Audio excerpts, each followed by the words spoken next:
Komisi Percepatan Reformasi Polri resmi diterima oleh Bapak Presiden mulai jam 2 sampai 5.30. Berarti 3,5 jam. Selama 3,5 jam kami melaporkan semua hal berkenaan dengan apa yang sudah dilakukan ya sejak dibentuknya Komisi Percepatan Reformasi. Kami sudah melakukan pertemuan dengan berbagai pemangku kepentingan, lembaga-lembaga negara maupun ormas-ormas, LSM-LSM. Kami juga mengadakan pertemuan internal kepolisian untuk mendengarkan aspirasi dan pendapat dari intern. Ya, dan juga kami ke daerah-daerah.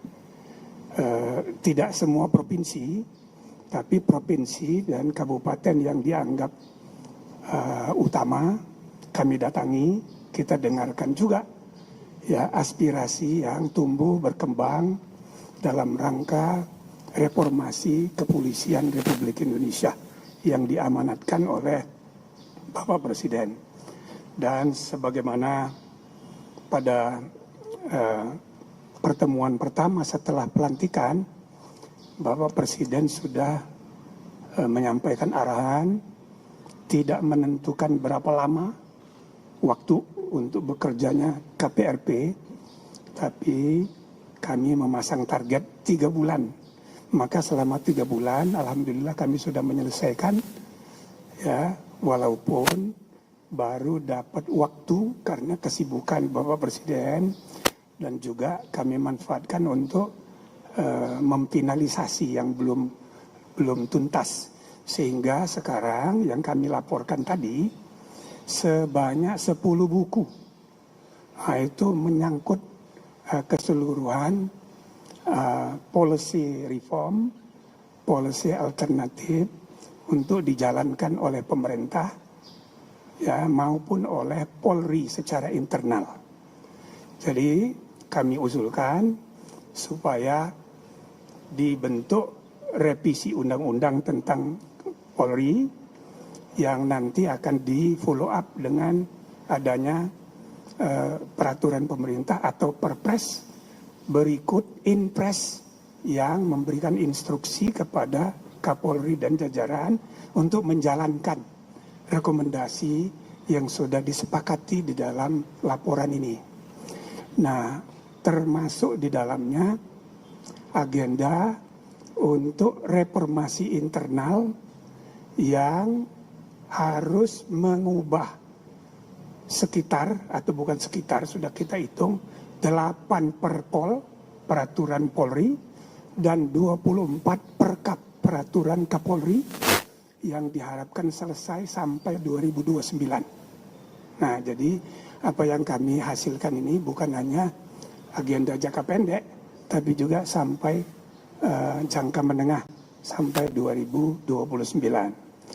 Tadi Bapak Presiden menerima poin-poin yang kami laporkan, ada juga tukar pikiran, dan bahkan kami juga menyampaikan tidak semua kami bersepuluh itu 100% sepakat semua. Ada yang beda pendapat. Karena itu kita laporkan juga. Termasuk mengenai ide pembentukan Kementerian Keamanan. Kami sudah sepakati bahwa kami tidak mengusulkan adanya pembentukan kementerian baru. Tapi Presiden juga tanya, kita jelaskan, yang kesimpulan kami manfaatnya dibandingkan mudaratnya lebih banyak. Maka ya udah, kita nggak usah usulkan itu. Yang kedua, kami juga melaporkan kami ada perbedaan pendapat tentang metode pengangkatan Kapolri. Sebagian di antara kami berpendapat pengangkatan Kapolri tidak perlu dikonfirmasi atau mendapat persetujuan DPR. Sebagian di antara kami berpendapat tetap seperti sekarang. Setelah berdiskusi, plus minusnya Bapak Presiden memberi arahan, ya sudah seperti sekarang aja. Jadi Kapolri tetap diangkat oleh Presiden atas persetujuan dari DPR seperti praktek sekarang ini. Baik untuk Polri maupun Panglima TNI sesuai dengan ketentuan undang-undang itu bukan fit and proper test di DPR, tapi disetujui atau tidak disetujui. Itu namanya right to confirm dari parlemen. Jadi beda, jadi Presiden hanya mengajukan satu nama, DPR boleh setuju, boleh tidak. Nah walaupun dalam praktek selama ini selalu disetujui.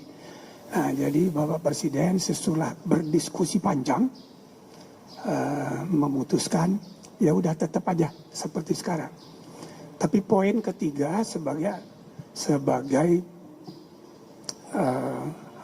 hal yang baru, Bapak Presiden sangat menyetujui untuk dilakukannya penguatan Kompolnas.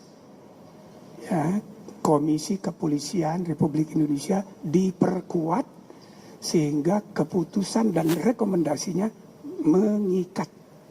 Dan keanggotaannya tidak lagi ex officio seperti sekarang, tapi disepakati dia independen, sehingga Presiden ya fungsi pengawasan terhadap kepolisian itu menjadi efektif, lebih efektif ya untuk ke depan. Dan ini harus diatur di undang-undang.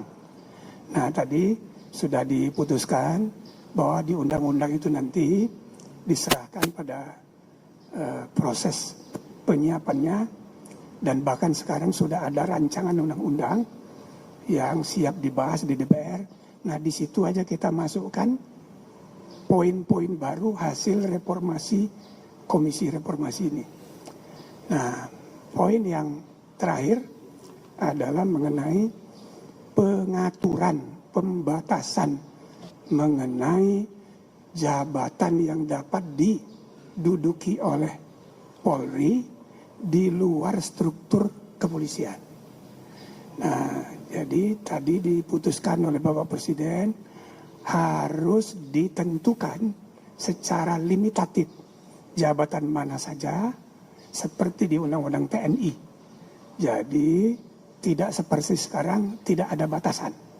Nah, itu harus dimuat di PP atau dimuat di undang-undang yang segera akan diselesaikan oleh kementerian yang bertanggung jawab di bawah koordinasi Pak Menko. Saya kira ini ya yang perlu, nanti kalau ada yang perlu ditambah saya mohon bantuan Pak Yusril, Pak Mahfud, mungkin juga nanti Pak Kapolri bisa menyampaikan langsung ya apa yang tadi diputuskan oleh Bapak Presiden. Dan selanjutnya komisi setelah hari ini ya selesai tugasnya, maka tinggal menunggu ada acara. Nanti Presiden akan mengadakan acara khusus untuk acara apa itu, farewell gitu kira-kira ya, tanda terima kasih kira-kira begitu.